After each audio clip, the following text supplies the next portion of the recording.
Vamos receber o homem de Deus aplaudindo o Senhor Jesus Cristo.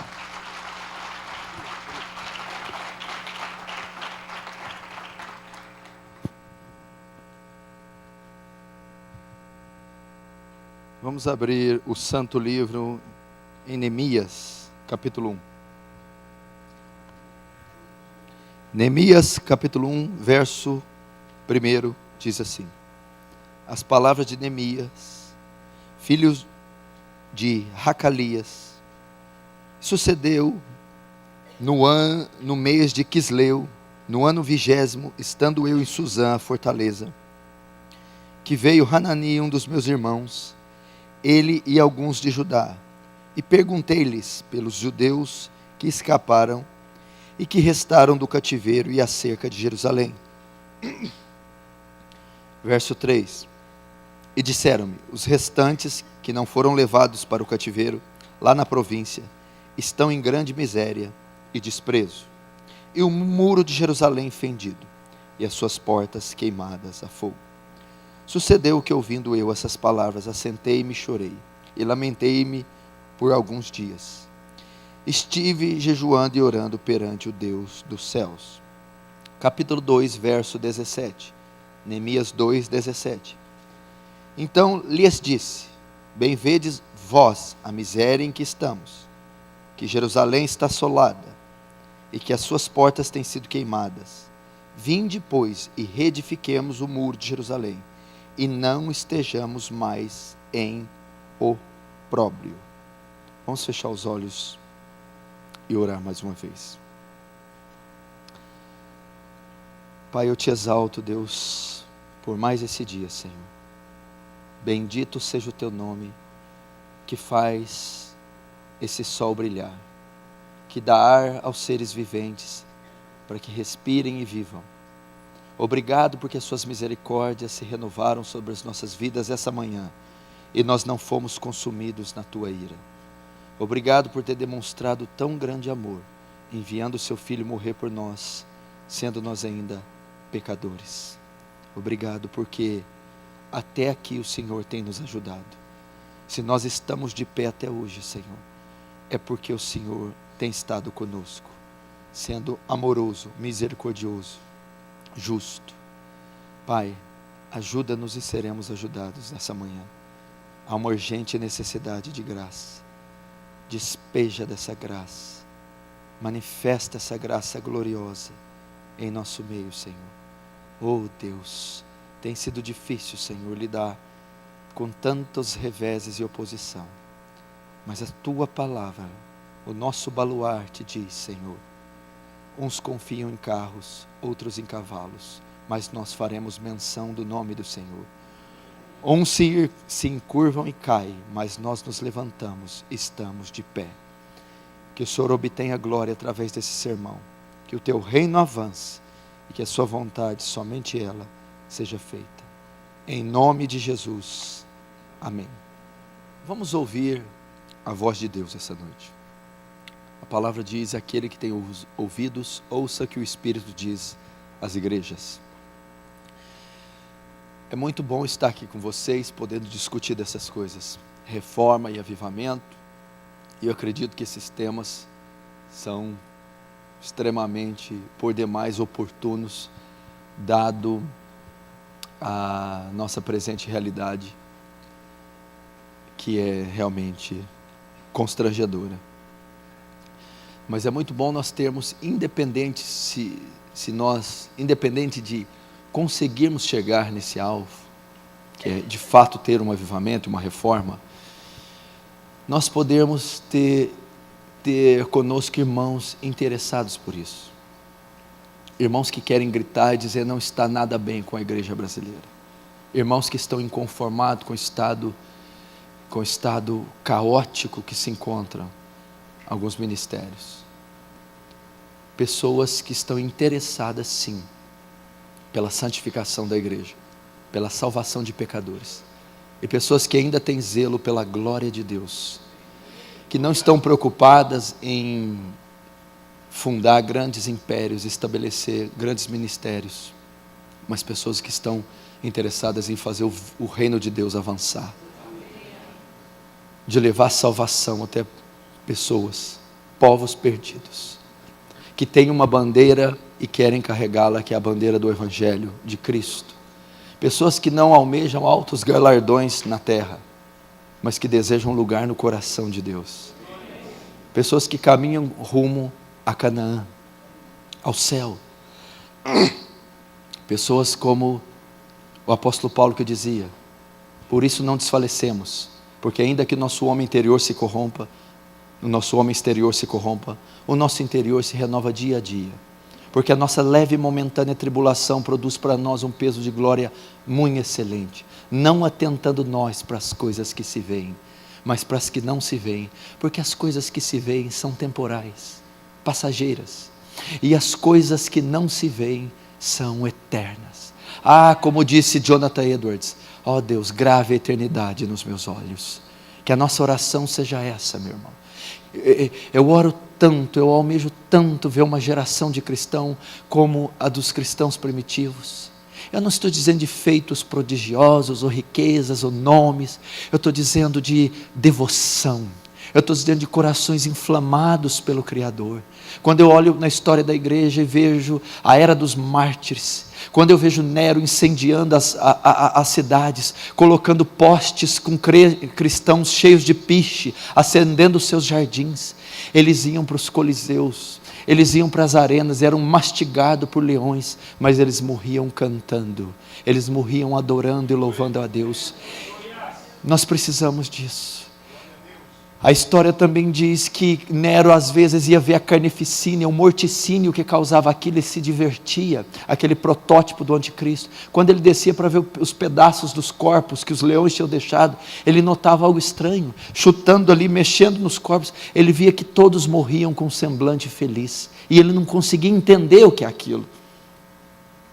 Até o século III, para você ter uma ideia, estava tão forte que eles começaram a parar de matar os cristãos, como Tertuliano dizia: o sangue dos mártires é semente da igreja, para cada 2 que vocês matam, vão nascer mais 30, 20, 50 cristãos.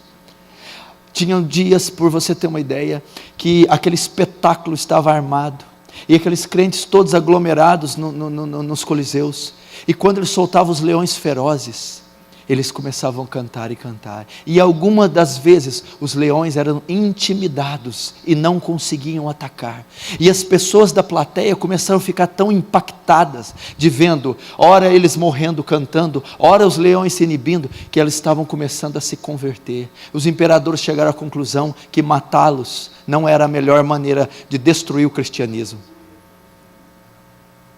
E você vai encontrar tantas histórias de mártires, desde Estevão, o primeiro mártir, que diz: Pai, não impute a eles esse pecado. Tendo dito isso, expirou. E você vai ver como o apóstolo Paulo degolado, amando de Nero. Você vai ver os morávios, os valdenses, os puritanos, comunidades piedosas, comunidades sem ouro e sem prata, mas comunidade cheia do Espírito Santo, cheia de devoção pelo Criador. Homens que estão lá na galeria da fé, que eu tenho inveja de citar, eu tenho vergonha. Homens que a terra não foi digna deles ter pisado. Pastores, pastor Hernani, se tem uma coisa para vocês orarem, buscarem, é isso. Não são altos galardões humanos. Eu estou pouco preocupado com o meu ministério, se ele vai expandir, se ele vai ter êxito, se eu vou ter entradas gordas na oferta. Não, meu irmão, será que um dia eu vou conseguir ter esse título? Homem que a terra não foi digna dele ter pisado. Mártires, homens errantes vestidos de pele de camelo, homens que morreram sem alcançar a promessa, para terem uma ressurreição melhor. Homens que foram cerrados ao meio, Isaías, pelo maldito Manassés. Homens errantes pelo deserto, como Elias e João Batista, que colocaram em fuga exércitos inteiros, como Davi com seus 10 milhares,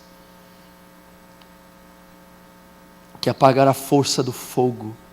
Homens que fecharam bocas de leões. Olha Daniel. Essas coisas que tem que nos causar fascínio. essas coisas que temos que querer ir para a fornalha, e o quarto homem com semblante de um filho dos deuses caminhar conosco, e nem cheiro de fogo ficar na nossa roupa. Eu não vejo homens fazendo isso, meu Deus. Talvez nós necessitamos de uma meia dúzia de Leonardo Ravenhills, de uns 5 John Wesley, de uns 10 apóstolos Paulo, para ver se resolve. Meu Deus do céu, eu quero que avivamento tenha a ver com isso. Se avivamento tivesse a ver com números, a nação brasileira estaria vivendo um avivamento. Temos igrejas centenárias, milenares, cheias de milhares de membros, mas isso não é avivamento. Avivamento é paixão pelo Cordeiro de Deus, avivamento é paixão pela pureza, avivamento é paixão pela piedade, avivamento é amarás o Senhor teu Deus de todo o teu coração, com toda a tua força, de toda a tua alma. Avivamento é quando uma igreja se dobra de joelhos e ora e prantea de dia e de noite, clamando por salvação de pecadores, de perdidos, clamando que Deus conduz os pecadores ao Salvador. Meu irmão, lê as biografias de Charles Studi. Eu tenho um livro dele, que até não é mais publicado. Procure buscar Charles Studi. Procure buscar e ler sobre a biografia de Hudson Taylor. Procure saber sobre John Wesley, Whitefield. Procure saber sobre Jerônimo Savonarola, David Brainerd. Meu irmão, assim como Paulo disse, cheio de meus imitadores como eu sou de Cristo, copie o modelo da piedade desses homens, a devoção, a paixão que eles tinham por Cristo acima de tudo. É isso que nós queremos, é isso que agrada a Deus. Eu estava pregando na minha igreja e disse, nós ficamos tanto tempo envolvidos com as coisas de Deus, que nós não temos um minuto para estar com Deus. Nós estamos igual o irmão do filho pródigo, na casa do pai, não saímos, não vamos a lugar nenhum, estamos 24 horas com o pai, e nunca comemos um cabrito.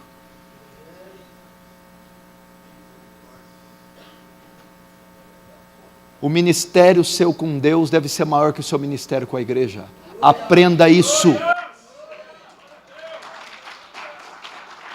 Meu irmão, eu vou dizer, eu tenho muita admiração por aquele velhinho sarcástico, que é o Leonardo Ravenhill. Vocês percebem, né? E uma das mensagens dele que mais fala comigo é o trono do julgamento. E ele disse assim, olha, isso mexe tanto comigo que eu me emociono só de mencionar. Ele disse, eu vou dizer algo para vocês, o que vai fazer diferença nesse último período da igreja é o tributo diário que ela dá a Deus, é a vida devocional. Os maiores homens são os de maior vida devocional. Ele diz, diga-me o quanto o homem ora, e eu direi o quanto ele é grande diante de Deus. O que vai fazer diferença é o tributo diário que você dá a Deus todos os dias. É sua vida devocional, é o quanto você gasta com Deus.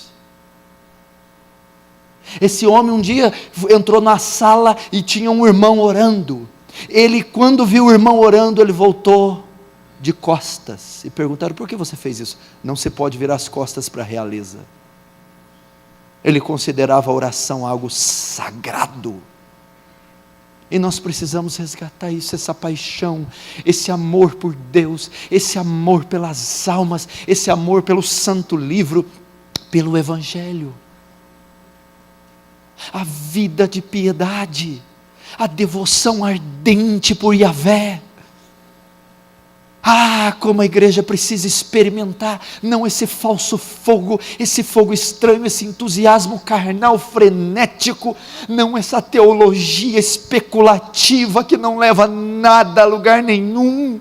Precisamos de uma teologia que venha convergir num Deus vivo, num Deus verdadeiro, num Deus pessoal, num Deus que tem calor, num Deus que tem perfume, fragrância, num Cristo vivo, numa teologia que nos faça amar o próximo, independente das suas circunstâncias. Eu não me interesso nem um pouco por uma teologia super, ultra intelectual, que não converge no mendigo, na prostituta, no drogado, que não converge em vida de oração, em amor a Deus como pessoa. Eu não me conformo com uma teologia que pega e estuda Deus como se fosse um cadáver, e exuma o fígado, o coração e as partes de Deus, depois cobrem com encerado e voltam para estudá-lo no dia seguinte. Neemias, você sabe da história de Core salteado. Nabucodonosor invade Jerusalém e a destrói, coloca fogo e leva cativo com ele a maioria dos moradores de Jerusalém. Jerusalém é levada ao cativeiro, Israel é levado para ficar lá 70 anos, profetizado por Jeremias e Isaías. Não dando ouvido à repreensão de Deus, o povo é levado ao cativeiro. Mas pela misericórdia de Deus, Ciro da Pérsia promulga o edito, permitindo que os exilados voltem. E, num dado momento, Neemias, que era copeiro do rei Artaxerxes, fica sabendo do estado que se encontra Jerusalém. Então ele recebe uma notícia de um dos seus irmãos e diz: Jerusalém está com portas queimadas a fogo, muros fendidos, está sofrendo miséria, desprezo, opróbrio, está assolada. Resumindo, Neemias, Jerusalém está em ruínas. Neemias recebe aquilo com muito impacto e sofrimento. E depois de 4 meses, de Quisleu para Nisan, ele propõe no coração restaurar aquela cidade, reformá-la, reconstruí-la. Cartas do rei são dadas, matéria-prima, mão de obra, debaixo de muita oposição e trabalho, ele reergue os muros, os portões e Esdras, o templo e o altar.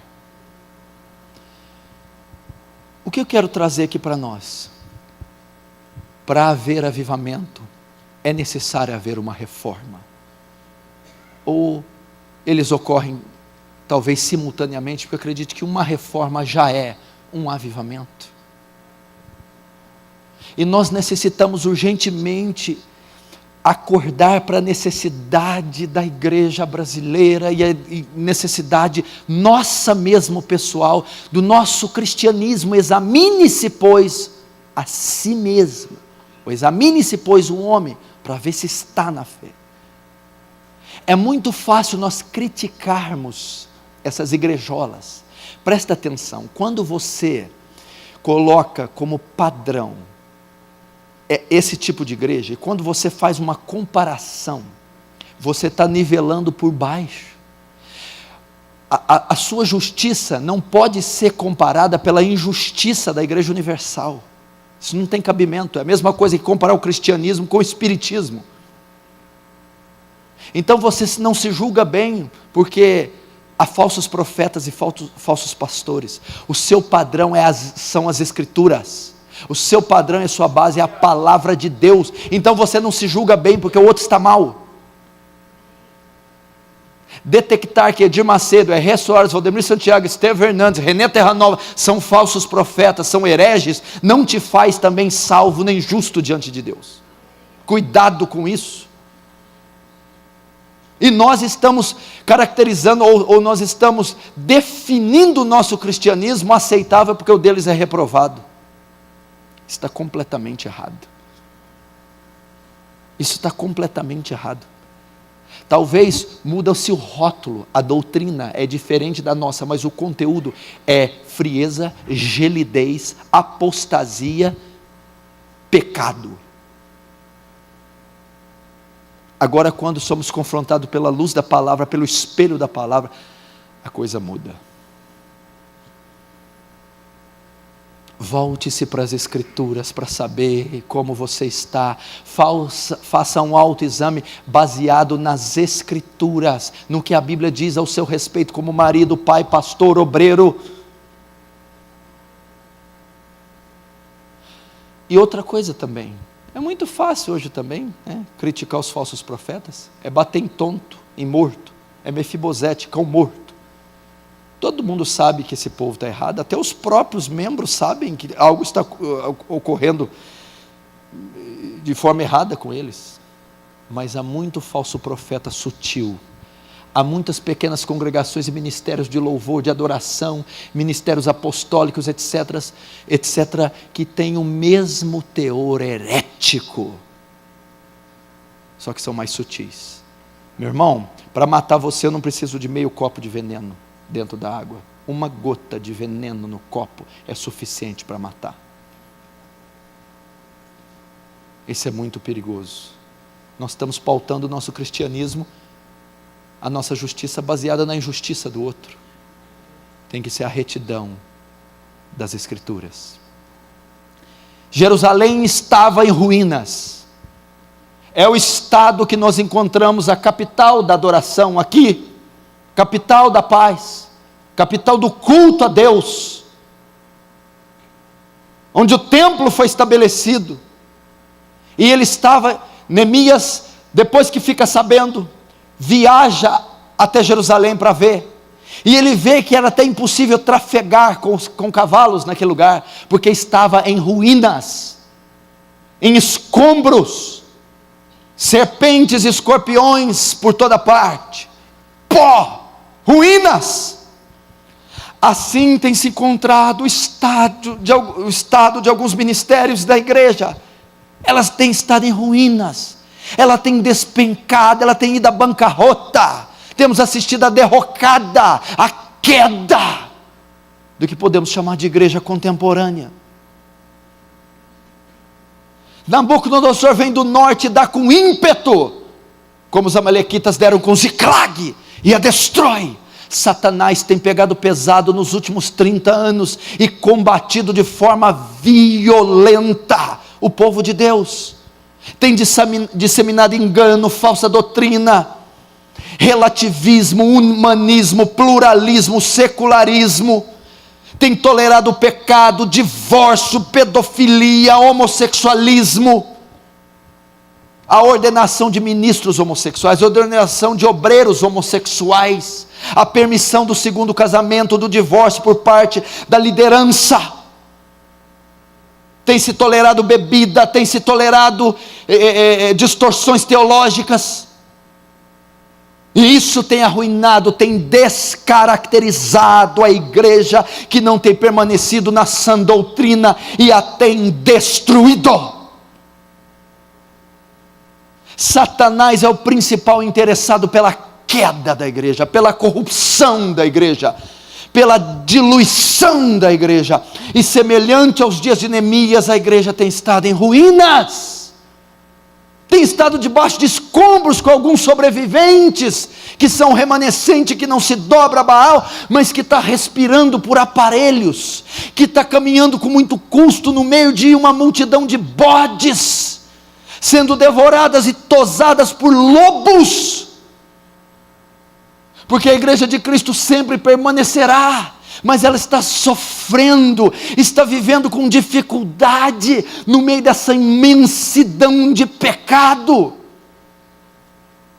Ela perdeu o seu aroma, o seu perfume de Cristo, a sua beleza. Notem que Jerusalém até um tempo atrás era imponente, a cidade de Davi, toda poderosa, onde o templo foi erguido, a Shekinah, a glória de Deus entrou, as vitórias inúmeras dos reis. Era uma cidade cheia de poder, cheia de ouro, cheia de riqueza, que representava Deus. Todos os povos a temiam por causa de Yahvé, que era e habitava com eles. Agora olha o estado dela, arruinada, miserável, pobre, desemprego, fome, vergonha. Assim também vivemos um tempo de avivamento. A Inglaterra já foi poderosa, os Estados Unidos da América foi um povo conhecido pelo Evangelho. tivemos avivamentos, tivemos teólogos brilhantes como Jonathan Edwards, que depois de Paulo foi um dos mais brilhantes, Joel Owen, um grande teólogo, Richard Baxter, um dos maiores pastores de todos os tempos, um homem que pastoreava 800 famílias pessoalmente. Tivemos avivamentos como o de Whitefield, tivemos o Charles Spurgeon, uma igreja que na reunião de oração compareciam, sabe quantas pessoas compareciam na reunião de oração da segunda-feira no tabernáculo metropolitano e de templos adjacentes? 12.000 pessoas compareciam na reunião de oração. Onde nós temos isso no mundo? 12.000 pessoas orando. Ela já foi vigorosa, poderosa, robusta, forte. Já tivemos isso. Agora o estado da igreja: anêmica, fraca, caída, de Cinderela para uma gata borralheira, desfigurada, descaracterizada. Meu irmão, nós estamos assim, não sabemos que credo professar, que doutrina crer, não sabemos como usamos nossas finanças, como educamos nossos filhos, como nos vestimos, como nos posicionamos quanto à sociedade, quanto ao governo. Há uma crise aguda dentro da igreja, ela não pode ser ignorada. Não temos, meu irmão, não é tempo de rir, pastor, mas temos que ter alegria, isso, aquilo, outro. Não é tempo. Salomão disse, Eclesiastes 3, há tempo para chorar. Tiago diz, converta o vosso pranto, a vossa alegria em pranto e o vosso riso em tristeza.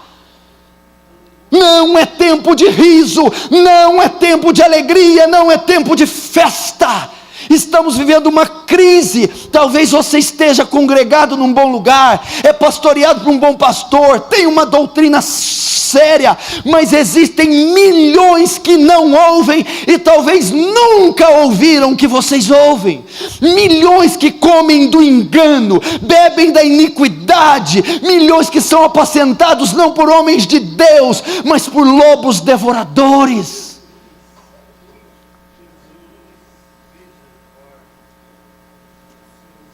E você precisa acordar.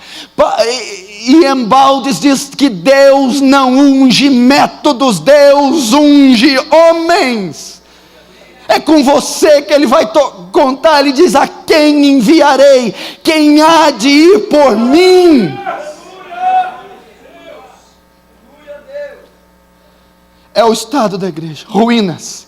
Aquela que já foi forte e vigorosa, aquela que já foi coluna e baluarte da verdade, aquela que através dela a multiforme sabedoria de Deus é conhecida de principados e potestades, agora se encontra num estado caótico. Meu irmão, veja o que está acontecendo. Olha o que você vê na TV, olha os escândalos e as orgias e as blasfêmias mais hediondas, descaradas, com título de igreja, em nome de Deus. Se Deus não tiver misericórdia e não salvar essa geração, eu não sei o que vai acontecer. O pior é que meu coração sangra, porque a Bíblia ainda, ela testemunha contra essas igrejas, e ela diz que vai piorar. Ezequiel capítulo 8, quando Deus leva ele no templo, nas recâmaras, para ver o que estava acontecendo, Ezequiel fica extasiado, e Deus diz, filho do homem, piores coisas verás. Nós estamos na ponta do iceberg, é o princípio das dores. Muitos se escandalizarão, a Bíblia diz no final, entregarão uns aos outros. Por se multiplicar a iniquidade, o amor de muitos se esfriará. Vai haver ainda avalanches de iniquidade dentro do corpo de Cristo. É o estado que ela se encontra. E quando é que alguma coisa precisa de reforma? Quando está destruído, descaracterizado. Martinho Lutero, Deus inicia a reforma através dele, porque a igreja foi destruída, descaracterizada, diluída, arruinada, desde a conversão de Constantino. Todos os objetos e todo o paganismo, sincretismo, ecumenismo entrou no seio da igreja e ela se perdeu. Foi necessária uma reforma, porque a igreja estava em escombros, em ruínas, estava sofrendo a idade das trevas. Uma ignorância aguda se instalou na igreja. Meu irmão, agora a idade que nós estamos vivendo, meu irmão, o período das trevas não se compara com a escuridão muito bem maquiada que estamos vivendo. É necessário uma reforma, é necessário você se levantar e protestar contra o que está acontecendo. Não podemos assistir esses cães fazerem o que estão fazendo com a igreja e achar que está tudo correto. Os nossos filhos estão correndo perigo, a nova geração de jovens está sendo toda engolida e tragada por esses lobos, e nós estamos aceitando ruínas. Qual era o estado? Verso 3 diz: e disseram: os restantes que não foram levados para o cativeiro da província estão em grande miséria. Primeiro ponto que nós encontramos aqui, primeira característica da igreja que precisa ser reformada: miséria. O que estava acontecendo? Altos tributos estavam sendo cobrados, desemprego, havia fome, a ponto de penhorar os próprios filhos para poder comer. Então, imagina uma cidade semideserta, cheia de escombros, com pessoas passando fome, tributos pesados sendo cobrados, fome, miséria. A igreja brasileira, ela está sofrendo uma profunda miséria.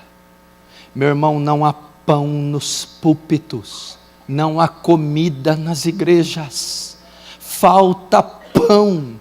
É um estado de miséria espiritual que nós nunca vimos antes.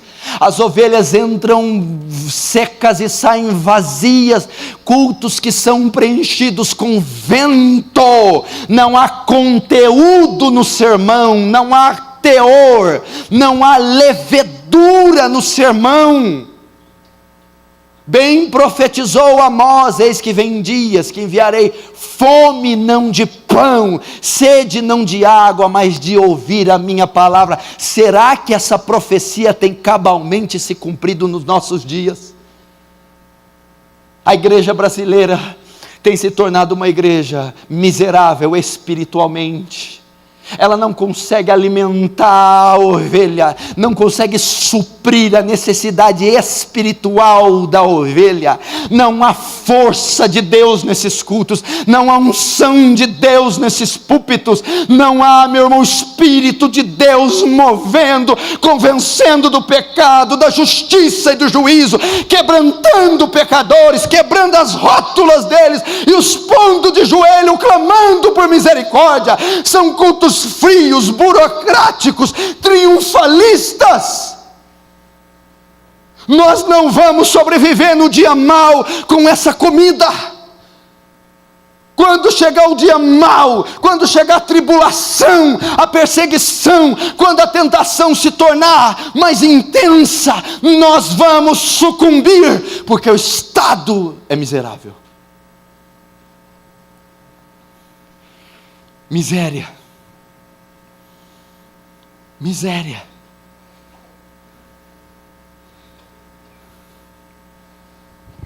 Por isso essas igrejas têm declinado. Meu irmão, o que sustenta uma igreja é o alimento que ela recebe. É impressionante ir em algumas igrejas, a parte do sermão não dura mais que 20 minutos. 1 hora de louvor. Ele não diz sustentando todas as coisas pelo louvor do seu poder, e sustentando todas as coisas pela palavra do seu poder. O que está acontecendo?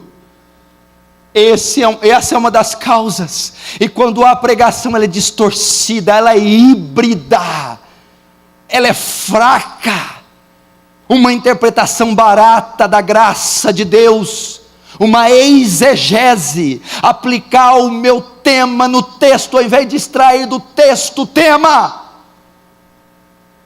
numa concordância histórica, arqueológica, não há concordância bíblica no que é pregado, são fábulas, são textos aplicados na igreja, auxiliados ou conciliados, meu irmão, com técnicas psicológicas. Freud e as escrituras não podem andar junto, é o que eles estão fazendo. É muito fácil mexer com o emocional, é muito fácil, muda o tom de voz, diga palavras de efeito, mexa com o povo. Está aí o poder de Deus contemporâneo. Levanta a mão, hoje é o dia da sua vitória, pensamento positivo. Estão alimentando a igreja com falso fogo estranho, miséria espiritual. Não há experiências com Deus, não há direção de Deus. Eu pergunto a você, eu pergunto a mim, qual foi a última vez que Deus falou com você? Qual foi a última vez que você tomou uma decisão compelido pelo Espírito da graça? Qual a última vez que você em oração fez o seu coração ardeu, inflamou? Estamos vivendo uma miséria espiritual. Meu Deus do céu, onde vamos parar? Lembra no tempo de Joel? A praga de gafanhotos vem e devasta toda a plantação. Aí ele vai dizer, a figueira, a macieira, o mosto e o vinho, tudo acabou. E o trigo foi destruído. Falta trigo, falta pão, falta alimento, falta substância. As ovelhas estão cansadas desse feno maldito, dessa palha seca. Precisamos dar à igreja pastos verdejantes, precisamos da revelação da Escritura, e somente a Escritura.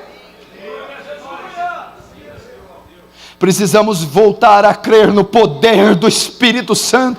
Eu não estou dizendo de êxtase, freneses, eu não estou dizendo de rolar risos e balbúrcios incoerentes. Meu Deus do céu, nós tivemos 40 anos disso no Brasil, 40 anos desse espetáculo circense. Eu estou dizendo um poder santificador, um poder regenerador, um poder para pregar o santo evangelho, como Pedro pregou. Eu estou dizendo unção que inflama o pregador, unção que põe ele diante de ossos secos e diz, pode esses ossos reviverem.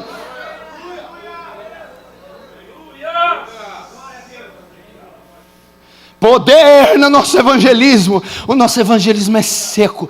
Nós temos às vezes os argumentos e mudamos de técnica. Não, eu não posso dizer que Jesus tem um plano maravilhoso. Vou começar falando da justiça de Deus, dos atributos. Não funcionou. Não é esse o segredo, meu irmão. Não tem um amuleto, uma fórmula mágica.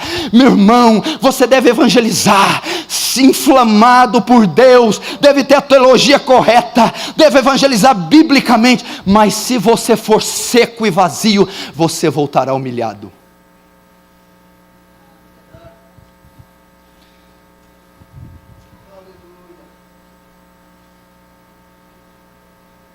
Miséria. Que igreja miserável.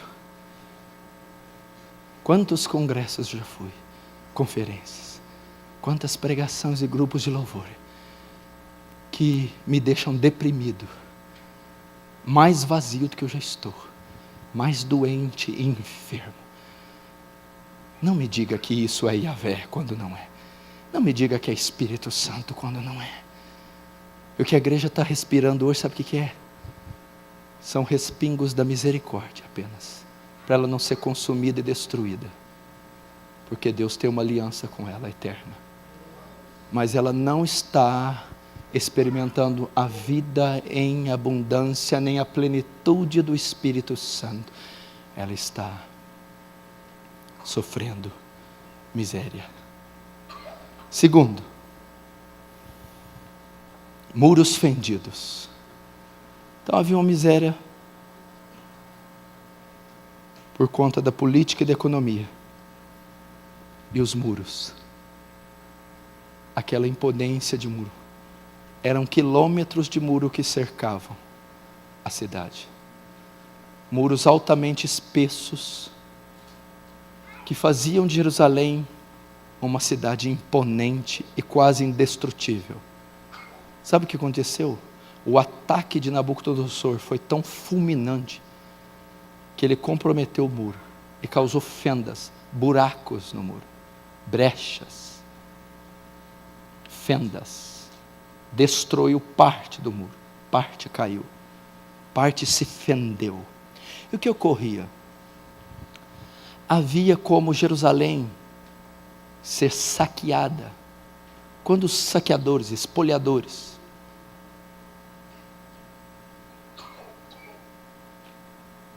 queriam roubá-la, eles entravam por esses buracos, eles conseguiam ter acesso à cidade e deixá-la mais miserável, pois ela estava cheia de buracos, assim como uma casa onde os ratos penetram pelas frestas, ralos e buracos, estava Jerusalém. Fendas fala de brechas, brechas fala de pecados. Jerusalém estava cheia de brechas. O pecado entrou na igreja, o pecado se instalou na igreja. Eu vou dizer uma coisa: Satanás não destrói a igreja, a política não destrói a igreja, a fome não destrói a igreja, mas o pecado pode destruí-la. Pecado. O que tem acontecido dentro do corpo de Cristo? Tem sido tolerado pecado dentro da igreja. Jerusalém estava cheio de buracos, a igreja está cheia de brechas. Uma igreja que tem necessidade de ser reformada é porque essa igreja está tolerando o pecado. Assim como a igreja de Esmirna ou Tiatira, não me recordo, tenho contra ti que toleraste profetisa chamada Jezabel. Pecado.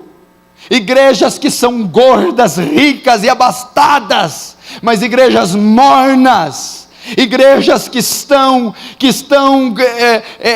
fazendo concessões para o pecado, tolerando o adultério, tolerando o divórcio, igrejas que têm os seus jovens inteiros em fornicação, em prostituição, em pornografia. E nós estamos simplesmente relativizando o pecado, tolerando, massageando o pecado. Meu Deus do céu, estamos pregando um evangelho indolor, estamos dando uma injeção de engano na igreja, fazendo com que ela vá para o inferno bem lentamente. Meu irmão, Deus não tolera o pecado. Deus não é tão puro de olhos que não pode contemplar o mal. Há pecado dentro da igreja. Os seus ministros estão pecando, os seus membros estão pecando. Esse é o estado, era o estado que estava Roma, os seus sacerdotes dados à prostituição, os cardeais, as criaturas mais corruptas, o próprio Papa, um tirano sem escrúpulo, e os seus fiéis todos, meu irmão, sendo nutridos de pão e circo, prostituição, paganismo, sincretismo, era o que reinava na era pré-reforma. A mesma coisa, campanhas que visam o bem-estar, que visam a mudança social. Eles estão preocupados com terrenos, com templos, com o enriquecimento da igreja, com missões, evangelismo. Até isso ainda se preocupam, mas estão esquecendo da pureza da igreja, da santidade da igreja, de tratar com o pecado dos irmãos. Você precisa resolver com o seu pecado, você não pode conviver com isso. Você precisa deixar. A palavra arrependimento quer dizer metanoia, mudança de coração, mudança de pensamento. Arrependimento, conversão é dar uma volta de 180 graus, é deixar práticas, é mudar de postura e de atitude, de relação quanto ao pecado.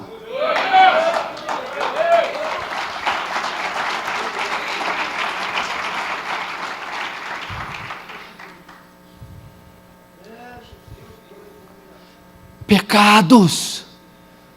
Você acha que eu estou brincando, meu irmão? O que você encontra de adultério dentro do povo de Deus, o que você encontra de fornicação entre a juventude, jovens que usam, jovens que engolem música, consomem música mundana, programação mundana, que se vestem de um jeito mundano, que bebem às escondidas.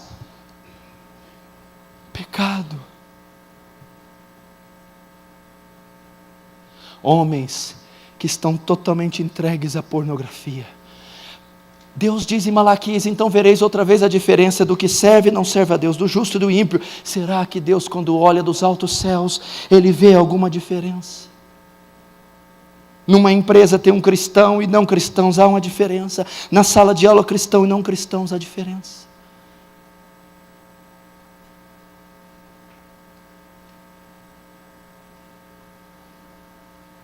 Meu irmão, quando Ele escolheu Israel, foi para ser um povo separado das nações. E quando Ele faz o pacto da nova aliança, que está em Jeremias e Ezequiel, Ele também diz a mesma coisa, que temos que ser um povo santo, puro. Sabe o que é santidade, meu irmão? Presta atenção.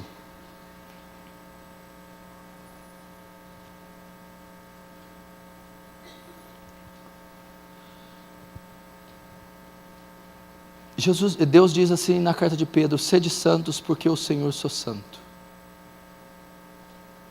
Uma igreja distinta aponta para um Deus distinto. Sabe por que você tem que ser santo? Você nem tem ideia, né? Não é por causa de você que você tem que ser santo. Você não é santo para ir para o céu. Você não é santo para ser salvo. Ninguém se santifica para ser salvo. Você não santifica para ser salvo.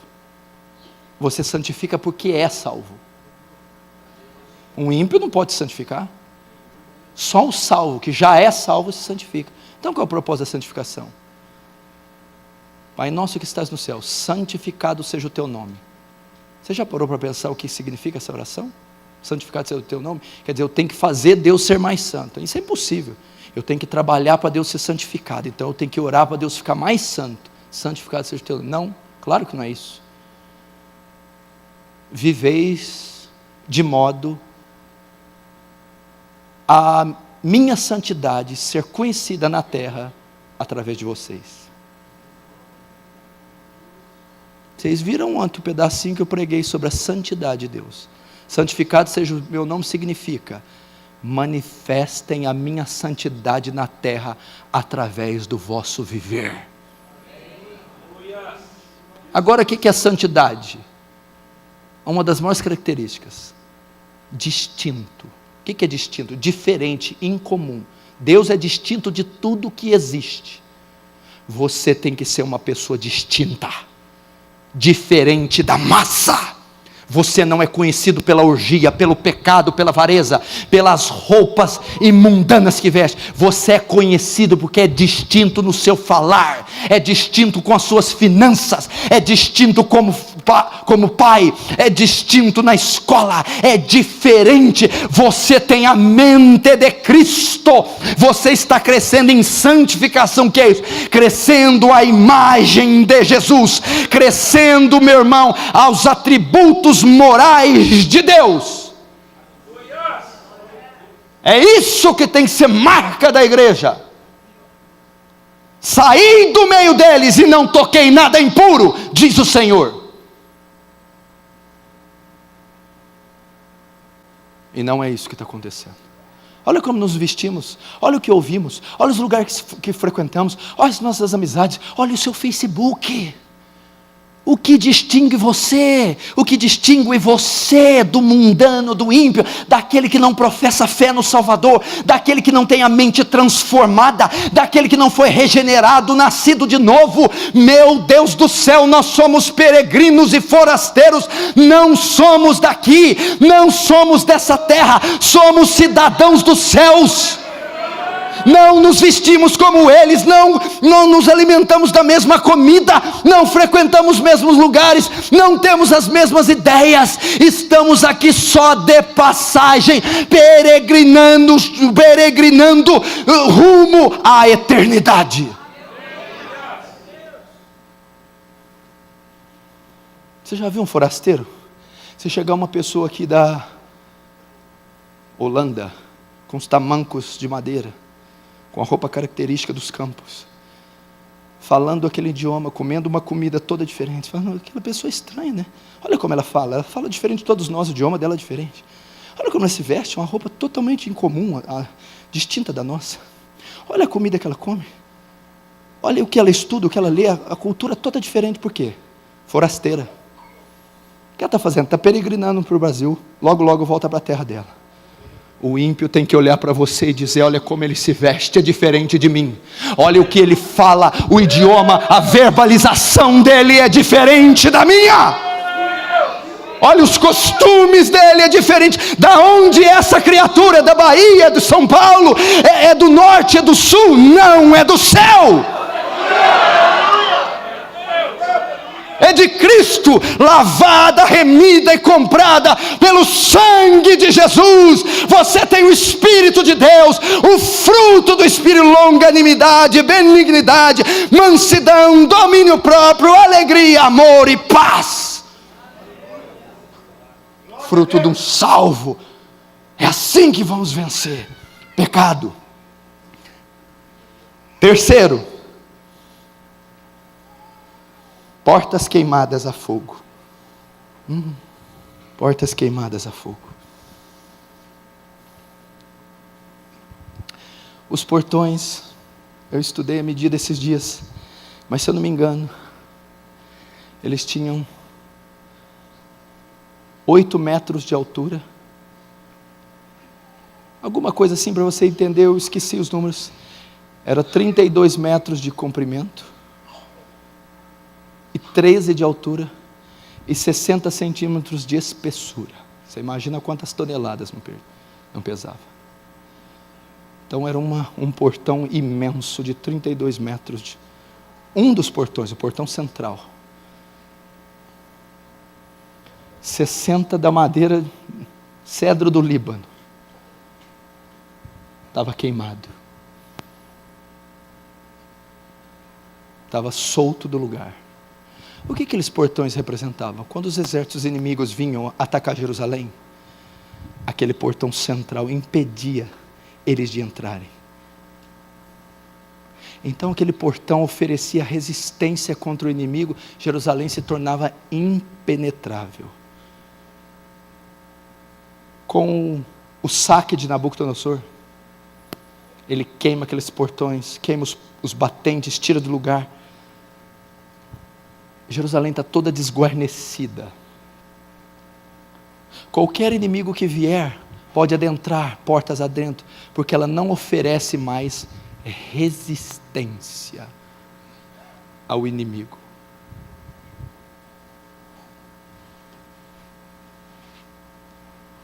alguma semelhança com a igreja de hoje? Meu irmão, é triste dizer isso. Satanás tem tripudiado com a igreja. Ela não consegue mais oferecer resistência para os ataques de Satanás. A igreja tem abraçado tudo quanto é tipo de doutrina estranha, tem caído em pecados e laços, porque o inimigo vem com ímpeto e ele consegue entrar, corromper, matar e destruir, porque a igreja está sem o seu alicerce, está sem a sua proteção, foi queimada a fogo. O que significa isso? Esses muros representam resistência. Judas diz para nós batalharmos pela fé que um dia foi dada aos santos. Ninguém pode pôr outro fundamento, diz Paulo, a não ser aquele que está posto, o qual é Cristo Jesus.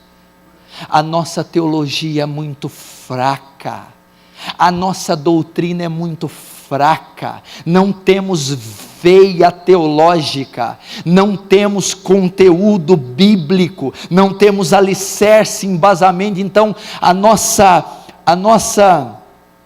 o nosso fronte de batalha está todo esburacado e queimado. Por que a igreja sofre essa degradação? Porque ela não tem defesa, ela não tem doutrina, ela não tem conhecimento, ela não tem base bíblica, histórica e teológica. Então as heresias vão se infiltrando, os lobos bem camuflados e nem tanto infiltrando, toda sorte de elementos estranhos ela está abraçando, e ela não consegue discernir, ela não consegue se opor, ela não consegue resistir ao ataque do maligno.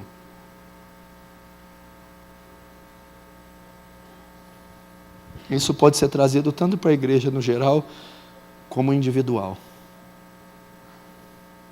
Talvez você pode estar assim, crê em tudo que aparece, engole tudo, e está vivendo uma vida anêmica, pobre, decadente, por conta de não ter defesa contra o inimigo.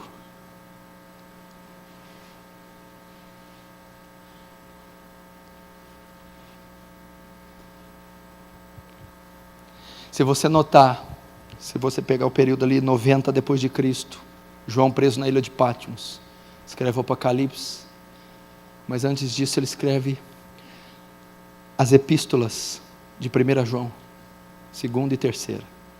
Uma das razões era para combater o gnosticismo, que já nos primeiros passos da igreja já se opunha, já tinha elementos estranhos. A igreja resistiu 4, 5, até 7 séculos, a patrística, toda sorte de elementos. Por quê? Porque perseveravam na doutrina dos apóstolos.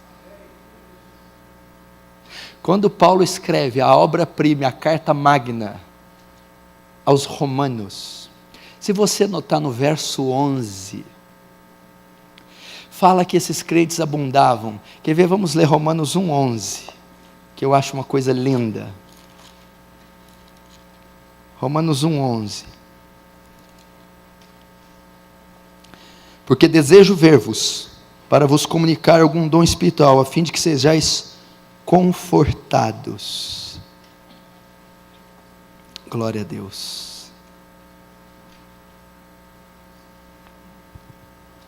Sabe o que ele está dizendo aqui? Ele estava querendo confortá-los. Os cristãos que eram mastigados por leões, moravam aonde? Onde que eles moravam? Roma.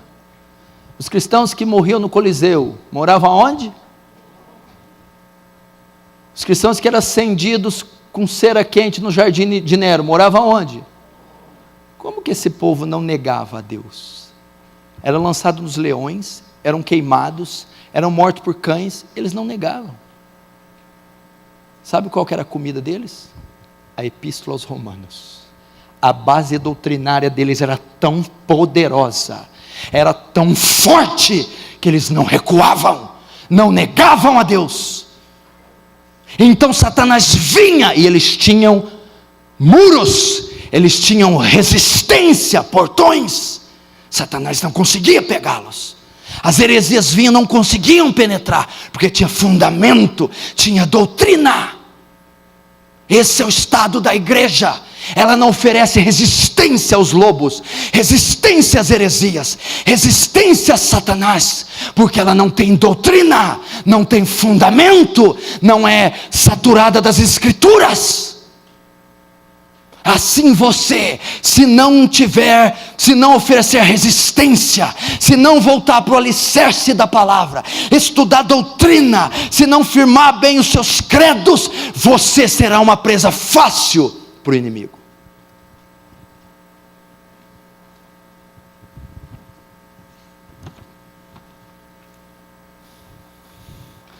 Quarto, ainda em Neemias, desprezo. Qual é a situação da igreja a ser reformada? Primeiro, miséria, pecado, sem resistência espiritual. Quarto, desprezo. Deixa eu falar alguma coisa para você. A igreja está se tornando, está sendo elevada a um ponto que ela está sendo desprezada. O que significa isso? Ninguém está levando mais a sério a igreja. A igreja tem sido motivo de piada e de chacota. Veja o que os canais de TV fazem com a igreja. Veja o que as novelas estão fazendo, as sátiras. Por conta do estado, dos escândalos que ela está promovendo, ela está sendo desprezada. Ela que deveria demonstrar graça, ela que deveria, meu irmão, propagar a glória de Deus, refletir a glória de Deus, e todos nós com cara descoberta, refletindo como espelho a glória do Senhor, somos transformados de glória em glória.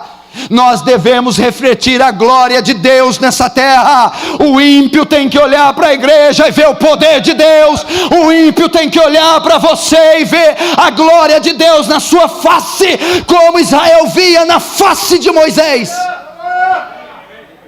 Meu Deus do céu! A Bíblia diz que todos os povos pagãos temiam a Israel. Por que temiam a Israel? Porque viam um Deus em Israel, viam a glória de Deus em Israel, viam o poder de Deus, a justiça, a integridade, a retidão, a separação, e eles temiam a nação de Israel.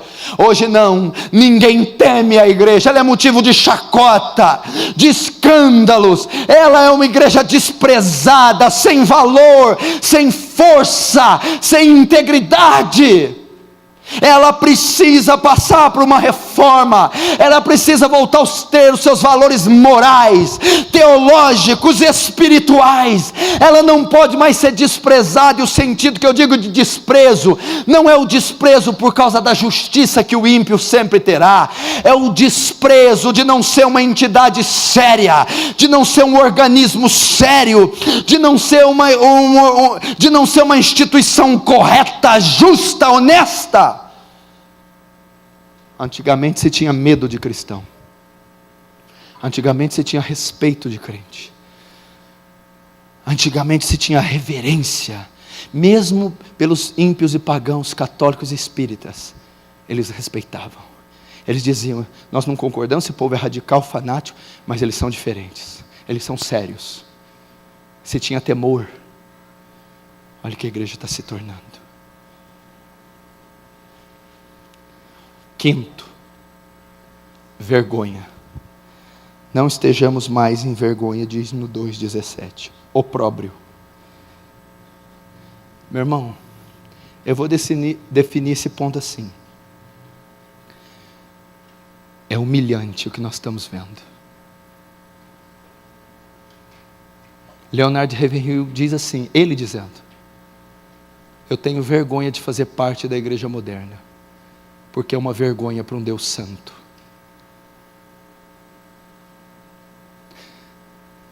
Jerusalém estava desprezada, sabe por quê? Lembra que eu falei como ela era na época de Davi? Salomão, todo o ouro estava ali. Cidade rica, bonita, esplendorosa, a rainha de Sabá vinha ter com Salomão, os povos vinham. E agora? Davi está morto, não tem mais nada. Cadê o ouro? Foi tudo saqueado. Cadê Josué, os exércitos? Isso não é mais nada, isso é um lixo. O que o ímpio está falando? Vocês são motivo de escândalo. Vocês são porcos. Vocês são ladrões. Vocês compram jatinhos caros. Vocês são adúlteros. Ninguém quer nada com vocês, não. Vocês não são um povo sério. Desprezo. Segundo, passavam as pessoas na rua, gente, que vergonha que está essa cidade. Suja, asquerosa. Olha o povo mendigando na rua. Onde está aquela imponência da época de Salomão e de Davi? Onde está o vigor espiritual, a realeza? A mesma coisa. Olha a vergonha que está se tornando a igreja evangélica. Olha a humilhação que alguns crentes piedosos estão passando e sofrendo por conta desses bodes. É uma vergonha. É uma vergonha o estado que se está.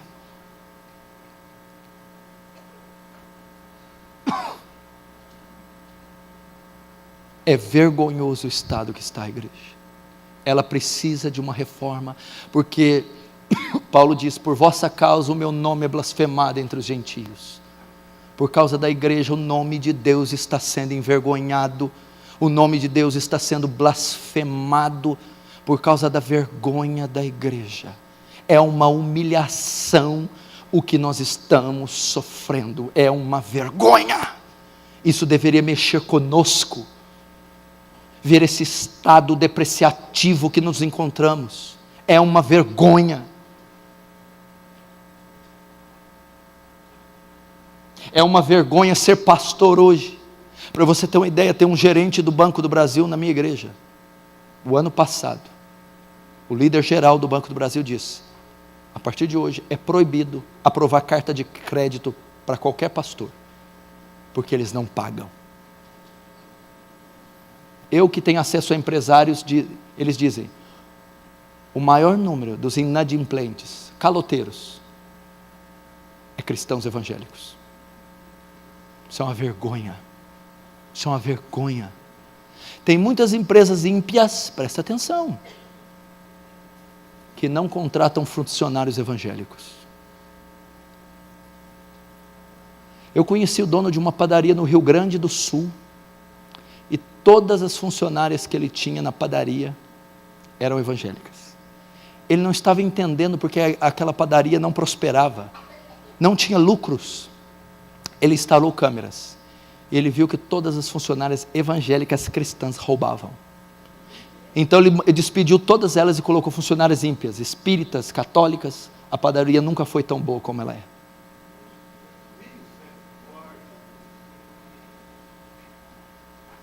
Vergonha, a humilhação.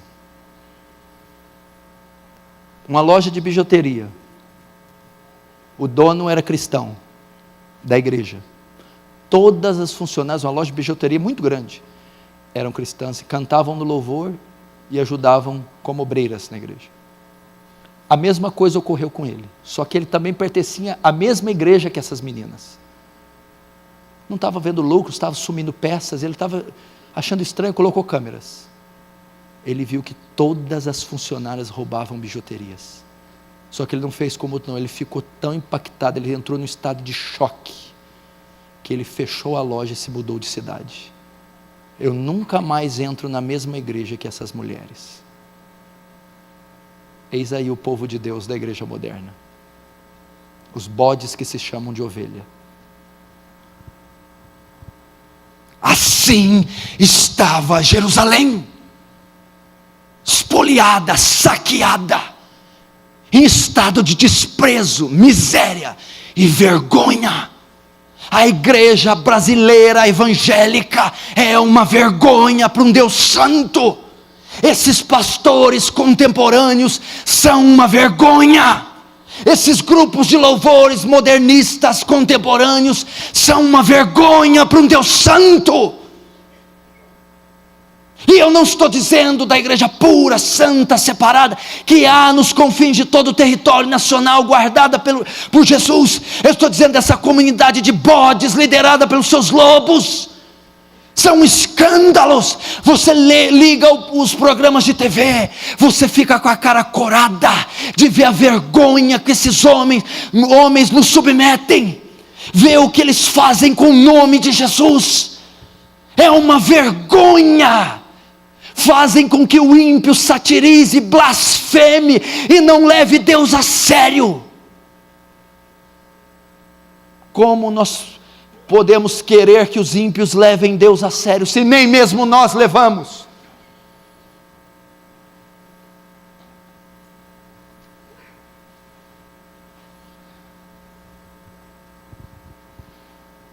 Como nós queremos?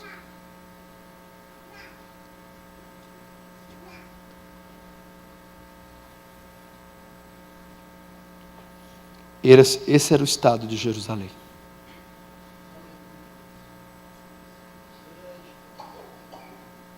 Esse pode ser o seu estado que entrou aqui.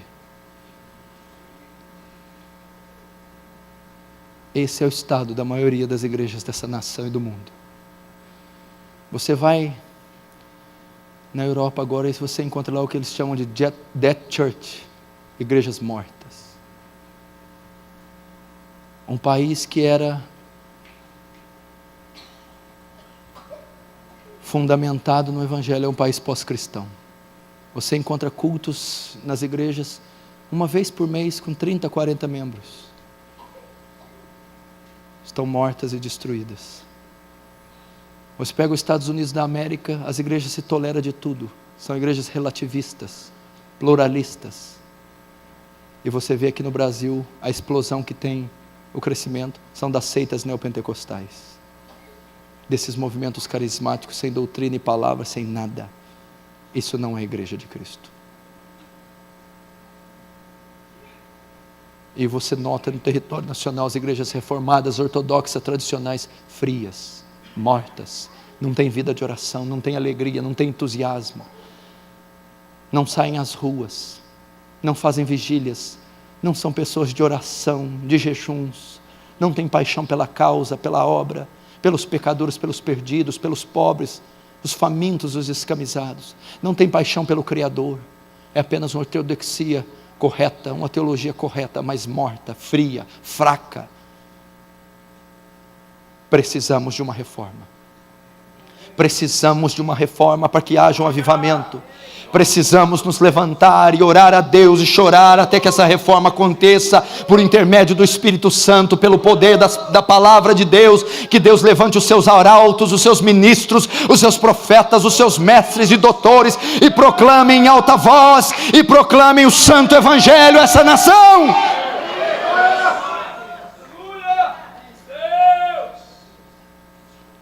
Veja comigo no verso agora 4, eu vou falar isso aqui só em 10 minutos, nós terminamos.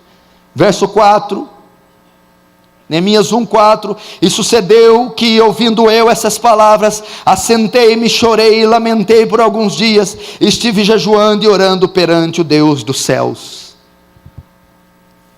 Nós temos que ficar e sentir, e estar no mesmo estado que Neemias se encontrou depois que ele ouviu. Notem, depois que Neemias ouve a informação, ele fica em estado de choque.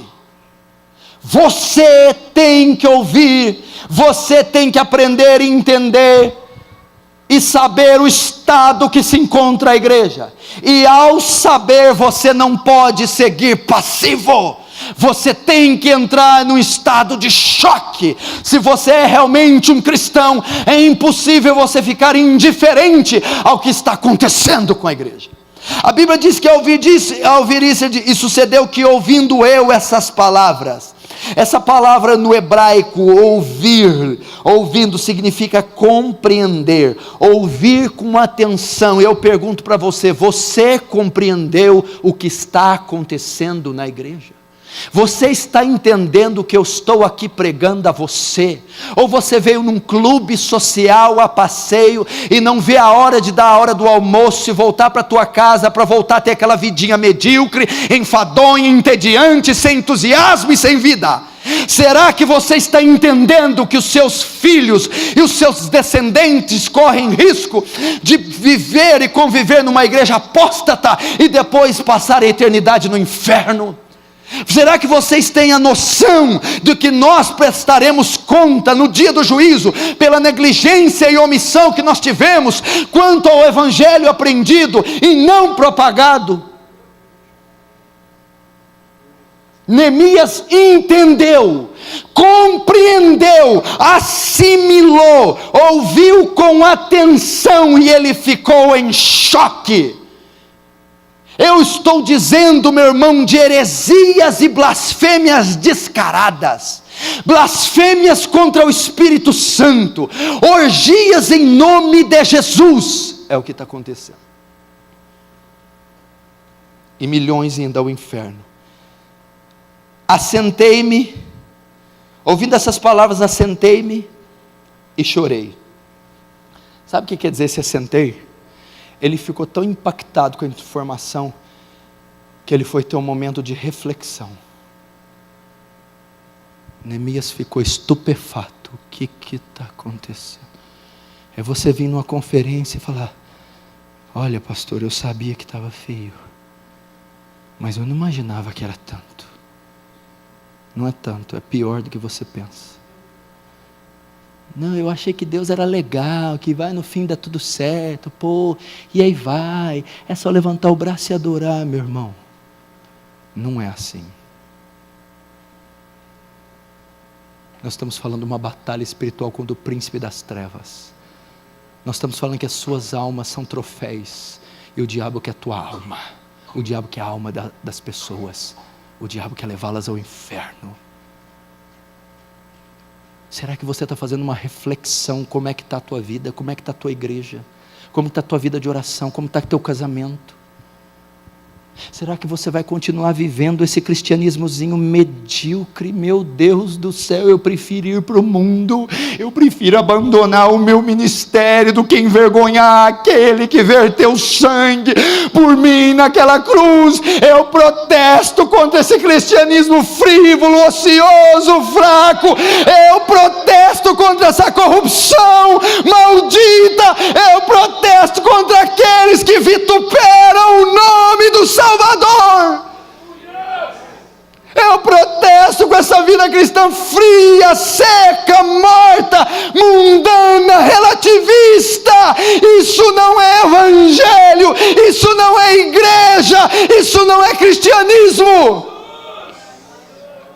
Vamos viver com paixão, vamos viver com vício, vamos viver com vida, vamos amar a Deus, vamos cultivar a vida de oração, vamos crescer em santidade e vamos pregar aos perdidos.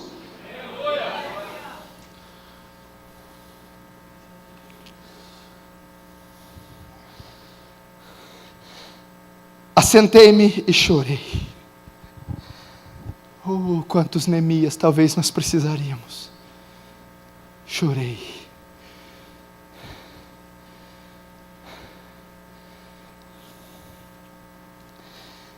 Primeiro passo para se ter uma reforma: compreender que necessitamos de reforma, compreender o estado caótico que se encontra a igreja. Segundo, fazer uma reflexão, assimilar.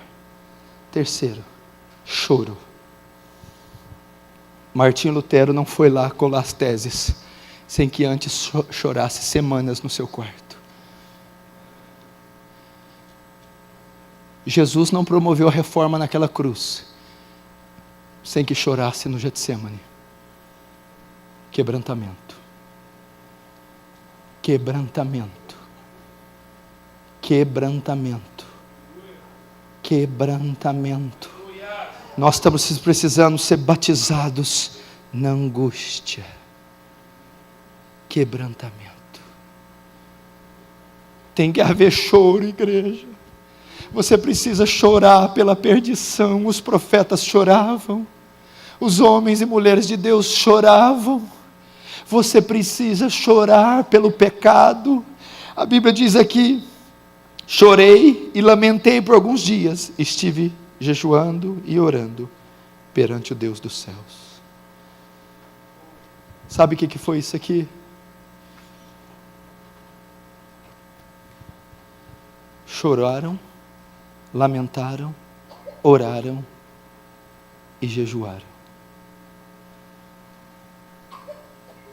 Angústia no coração, choro, joelhos no chão, jejuns. Uma reforma só vai começar, meu irmão, com homens de oração, com homens quebrantados, com pessoas que derramam as lágrimas pela igreja. Sem choro, sem gemido, sem pranto, não haverá avivamento. Meu irmão, é necessário ter choro, lamento, lágrimas, quebrantamento. Sabe o que é quebrantamento? Não permaneça insensível. Meu irmão, sinta as dores de Deus. Chore pela nação brasileira, chore pelo pecado de Judá e Israel, chore pela igreja, chore pelos líderes que estão se apostatando. Clame por um derramar do Espírito sobre essa nação. Clame por um derramar do Espírito sobre os púlpitos. Clame por essa nação, para que ela venha ao arrependimento, para que ela clame Deus em lágrimas. Lamentei, chorei, ele ficou quebrantado. Será que você não se quebranta do R.R. Soares em rede nacional dizer que quem não dá o dízimo não vai para o céu, que quem não dá o dízimo vai para o inferno? Será que isso não te angustia? Ver um homem vender fronhas por R$90, dizendo que a fronha do Salmo 91, enganando milhões de pessoas incautas, incultas. Será que não te envergonha um líder como Edir Macedo dizer em todo mundo que aprova o aborto, que é a favor do aborto, e ainda acha textos na Bíblia para provar? Será que isso não te angustia? Ver esses homens como René Terra Nova, fazendo-se de patriarca, colocando sobre ele um manto de Israel, dizendo: e agora que é um pai, um patriarca, como foi Abraão, enganando milhões. Não há arrependimento, não há santificação, não há regeneração, não há expiação, não há propiciação nesses ministérios, não há vida de pureza. Meu Deus do céu, essa nação está perdida. Esse movimento apostólico diz que a era dos apóstolos, liderado por esse Peter Wagner dos Estados Unidos, atos proféticos assombrosos, guerras espirituais miraculosas, meu Deus do céu, heresias, falsa teologia, falsa visão, falsa profecia regindo essas igrejas. Isso tem que te levar às lágrimas. Esses obreiros e falsos apóstolos com seu falso evangelho estão mandando milhões ao inferno.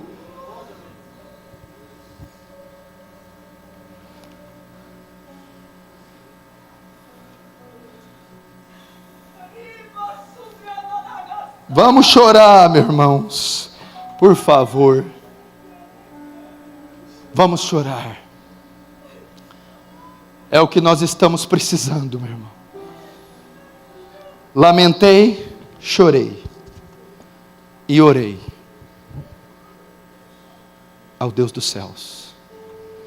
Depois, capítulo 2:17, Neemias termina dizendo: vinde e reedifiquemos o muro, e não estejamos mais em opróbrio. Deus está dizendo a você: vinde reformar a igreja, vinde, reedifica a igreja, vinde, funda os alicerces, vinde, volte às escrituras, vinde, volte ao evangelho, vinde, volte à cruz, volte à expiação, volte à justificação pela fé, volte às escrituras, igreja, vinde, reformemos, vinde, vinde. Esse é o clamor da igreja, da palavra. Se você sentiu isso, eu quero chamar pelo menos por 5 minutos, se ajoelhar onde você está mesmo, ou se você quiser vir aqui, para orar pela igreja.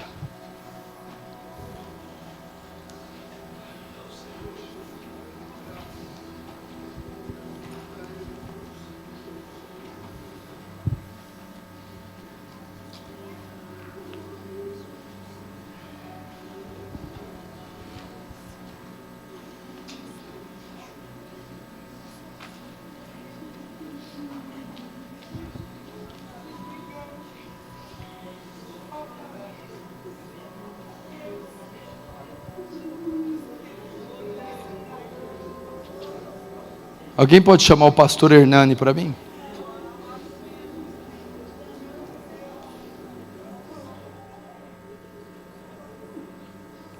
Vamos ter alguns minutos de oração. Ore pela igreja. Ore por você mesmo. Ore pela nação brasileira.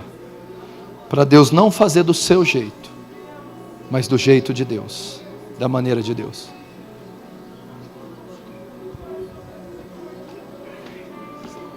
Igreja.